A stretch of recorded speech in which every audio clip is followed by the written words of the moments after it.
Ghost entities जो है वो कैसे कैसे लोगों को परेशान करती हैं? क्या ये चीजें ग्रहों पर, आर्थिक स्थिति, ये सब? ग्रहों का प्रभाव जो है भूत प्रेतों के साथ भी संबंध में आता है। क्योंकि मैंने ना ऐसे बहुत सारे बंदे देखे हैं जिनके साथ ये चीज जुड़ी हुई होती है, वो डिप्रेशन के ज्यादा शिकार होते हैं। अच्छा, कोई उपाय जैसे कि इन चीज से थोड़ा सा बचा जा सके? घोस्ट एंटिटीज जो है वो कैसे कैसे लोगों को परेशान करती हैं? क्या ये चीजें ग्रहों पर, आर्थिक स्थिति, ये सब घर में ग्रह कलेश, इन पे भी प्रभाव डाल सकती हैं? डाल सकते हैं क्योंकि देखिए गण होते हैं ना, हर इंसान के अंदर भाव होता है, राक्षस भाव भी होता है। जिसका राक्षस भाव उच्च का होगा ना व्यक्ति का, या फिर मान लीजिए कि वो इस प्रकार के नक्षत्रों में यदि वो पैदा हुआ हो, तो उस व्यक्ति के अंदर राक्षसी प्रवृत्ति होती है। राहु और केतु जो होते हैं असल में ये दो नहीं है, ये एक ही है असल में। तो ये एक मतलब अमृत पान किया था तो ये धड़ हो गया था, एक जो है धड़ हो गया था, एक जो है शरीर हो गया, जिसको राहु और केतु का नाम बोला गया है। तो ये राक्षस ना, तो जो शरीर का जो स्वामित्व है वो शरीर के ऊपर प्रभाव डालता है। आपसे मादक पदार्थों का सेवन करवाता है, आपसे मतलब चोरी करवाता है, आपसे जो है मतलब किसी बहन बेटी की इज्जत पे हाथ डलवाता है। और जो सिर का जो प्रतीक है, वो सिर का जो प्रतीक है वो हमेशा आपके सिर के ऊपर स्थिर रहता है। मान लीजिए कि आप सही काम करते जा रहे हैं लेकिन आपके दिमाग को घुमा देगा, हमेशा तामस चीजों की तरफ ले जाएगा, भूत प्रेतों की तरफ ले जाएगा, गलत चीजों की तरफ ले जाएगा, डिसीजन मेकिंग गलत कर देगा। तो ग्रहों का प्रभाव जो है भूत प्रेतों के साथ भी संबंध में आता है। क्योंकि मैंने ना ऐसे बहुत सारे बंदे देखे हैं जिनके साथ ये चीज जुड़ी हुई होती है, वो डिप्रेशन के ज्यादा शिकार होते हैं। आपने शनि का कभी आपने ध्यान सुना है? ओम भग भगाय च विद्महे मृत्यु रूपाय च धीमहि तन्नो शौरी प्रचोदयात्। अर्थात भग भगाय, वो शक्ति जो संपूर्ण रूप में अपने आप में जो आग का फव्वारा है, अपने आप में जो है महाशक्ति है। मृत्यु रूप है, जो मृत्यु के जो कारक है, प्रेत भूत प्रेत जिनके जो है आगे पानी भरते हैं, तन्नो सॉरी प्रचोदयात्। इसी प्रकार के शनि देवता को हम ध्यान करते हैं। तो ये शनि पूजा में भी इसका बड़ा विधान होता है। जितने भी संबंधित हैं, शुक्राचार्य जी हैं इसमें, शुक्र, तो वो मूल रूप में वो भी जो है, जो आपको पता है कि जो है राक्षसों के जो है गुरु हैं। तो मूल रूप में शुक्र यदि किसी का प्रबल हो जाए राक्षसी प्रवृत्ति करवाता है, राहु केतु किसी का प्रबल हो जाए राक्षसी प्रवृत्ति करवाता है, शनि देवता यदि नीच के भाव में चले जाए राक्षसी प्रवृत्ति करवाते हैं। तो इसके साथ एंटिटीज का भी आपके जो है ऊपर जो है प्रभाव आता है उस टाइम पे, क्योंकि आपका ऑरा इतना वीक हो चुका होता है उस टाइम तक कि कोई भी शक्ति आपके ऊपर प्रभाव डाल देती है। क्योंकि आप इमोशनली ड्रेन होते हैं ना इन सब चीजों के बीच में। मन के ऊपर प्रभाव डालेगा, दिमाग पे डालेगा, इमोशनली ड्रेन होगा, इंसान कहीं ना कहीं भागेगा, कुछ ना कुछ करेगा। तो इन सब चीजों का प्रभाव तो जाके इन सब चीजों के साथ संपर्क हो जाता है और कुछ नहीं। अच्छा, कोई उपाय जैसे कि इन चीज से थोड़ा सा बचा जा सके, इन चीज से दूर रहा जा सके, मतलब? बहुत सारे उपाय हैं। पहली चीज तो आज के टाइम पे ना जो लोग हैं इनके ऊपर बाधाएं सबसे ज्यादा क्यों होती हैं, और आज के टाइम में भूत पिशाच की समस्या लोगों में क्यों होती है। आप अपने पुराने बुजुर्गों से समझ लीजिए, पुराने टाइम में लोग क्या हुआ करते, क्षेत्रपाल बिठाया करते हर गांव की सीमा के ऊपर।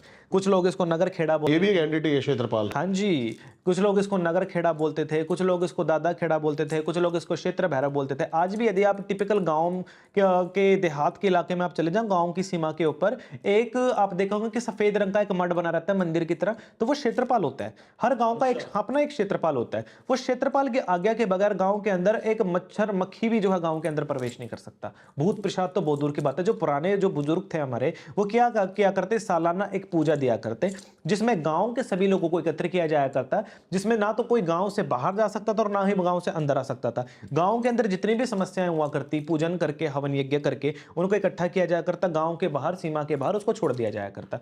तो क्षेत्रपालों का जो है पहले स्थापना हुआ करती, तो इसके कारण गांव में समस्या नहीं हुआ करती। और पुराने टाइम में आपने देखा होगा कि लोगों के 16 संस्कार संपूर्ण हुआ करते, गर्भ धारण से लेकर के अंतिम संस्कार। अंतिम संस्कार को भी 16वां संस्कार होता है जिसको दक्ष क्रिया कहा जाता है। आपने देखा होगा पुराने टाइम में हिंदू सनातन में जनेऊ संस्कार हुआ करता, गर्भ धारण हुआ करता ना, अन्नप्राशन संस्कार हुआ करता, चंद्र दर्शन संस्कार हुआ करता, सूर्य दर्शन संस्कार होता, कर्ण भेदिका संस्कार हुआ करता है ना।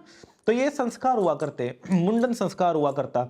लेकिन आजकल के लोग जो हैं, जो अपने आप को बड़े मॉडर्न कहते हैं, अपने बच्चों में इस प्रकार के संस्कार करवाते हैं? आज के टाइम पे नहीं करवाते। और तो और आज के टाइम पे जो अंतिम संस्कार जिसको बोला जाता है, ये भी 16वां संस्कार है जिसका नाम बोला जाता है दक्ष क्रिया।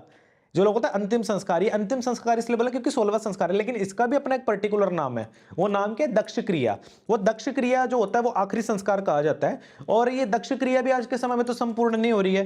पहले क्या हुआ करता, लोग लकड़ी से बोलते हैं आता लाते लकड़ी जाते लकड़ी, अंत ठिकाना लकड़ी का, है ना। कि वो लकड़ी जो है बच्चा लेकर के चलता है तो चलना सीखता है, मास्टर मारता है तो जो है बच्चा पढ़ना सीखता है, आगे जीवन के अंदर जो है व्यक्ति चलता है तो उस सहारे से चलता है, बुढ़ापे में सहारा बनती है, जब जाता है तब भी लकड़ी में। लेकिन आज के टाइम में तो लोग जो इलेक्ट्रिक में करने लग रहे हैं, तो कहां से मुक्ति होगी? पहले अर्थी चला करती थी, आपने देखा होगा कि पुराने टाइम में अर्थी चला करती थी, अर्थी की जो कीलें हुआ करती, यूज हुआ करती हर एक चीज में। अब इनके ऊपर भी एक अलग एंटिटीज आती हैं, अर्थियों का भी अपना अलग विधान है, उस के ऊपर चलो हम आगे बात करते हैं। पहले अर्थी चला करती, जितनी अर्थी चला करती है ना, आजकल देखा है कि अर्थियां भी नहीं चलती हैं। पुराने टाइम में जो यदि कोई मतलब मर जाया कर, लॉकडाउन से ज्यादा हो गया।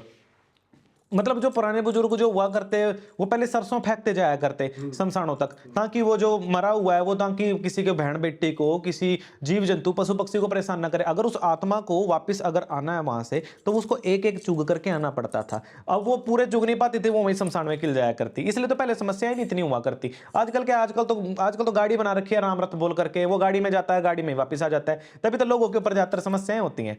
अब अर्थियों का भी चक्कर है। पहले के टाइम में आप जानते हैं कि डायन कैसे बनती है? डायन एंटिटी कैसे आती है?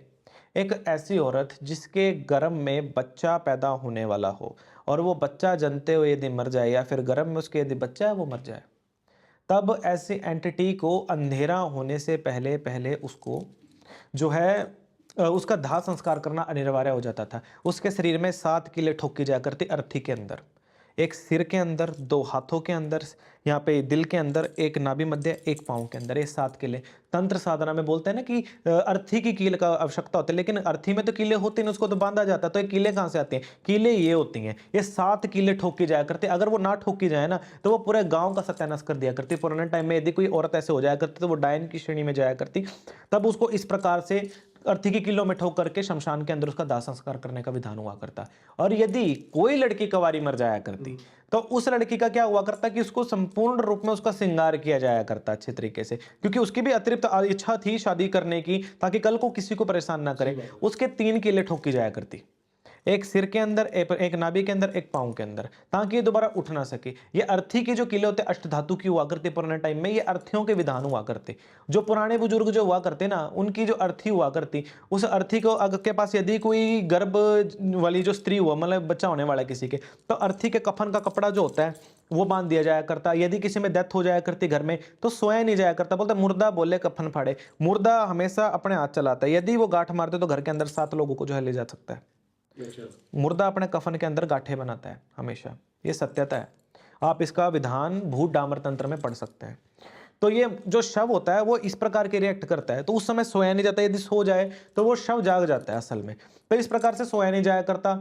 आजकल तो क्या है कि आजकल तो लोगों ने मॉडर्निटी के चलते ये सब चीजें ही बंद कर दी हैं, प्रथाएं ही बंद हो गई। बच्चा होने वाले यदि हुआ करता तो उसके कफन से पाड़ के सूत बांध दिया जाया करता कि मुर्दे की छांव ना पड़े। मुर्दे की छांव पड़ जाए तो बच्चे के अपंग बच्चा पैदा होता है, दिमाग से जो है मतलब बच्चा खराब रहता है। तो बहुत सारे बच्चे आजकल ऐसे हो रहे हैं, दिव्यांग हो रहे हैं बच्चे।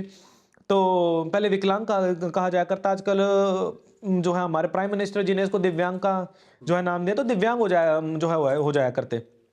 आजकल भी हो रहे हैं। कैसे हो रहे हैं? लोग मेडिकल साइंस के पीछे भाग रहे हैं, लेकिन अब कभी अपने धर्म ग्रंथों को खोल करके पढ़ने का भी इसके लिए विधान है। क्यों? ऐसी जो एंटिटीज है वो इस प्रकार से क्रिएशन में आती हैं, जो अगर आप डायरेक्टली इसको आप अगर कर देते हो ना, मान लें अगर डायरेक्ट गया उसको दाह संस्कार के अकली, आप उसको लास्ट टाइम जाते हो लकड़ी तक का भी आप उसको एक सहारा नहीं दे रहे हो, तो वो कहां से मुक्ति ले जाएगा बताइए?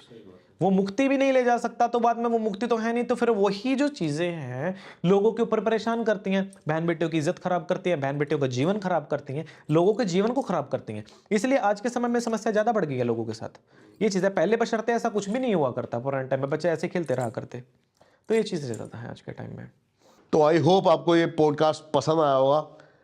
लाइक जरूर करना, शेयर जरूर करना। जिसने अब तक चैनल को सब्सक्राइब नहीं किया, पाप चढ़ेगा भाई, कर देना सब्सक्राइब जल्दी से जल्दी।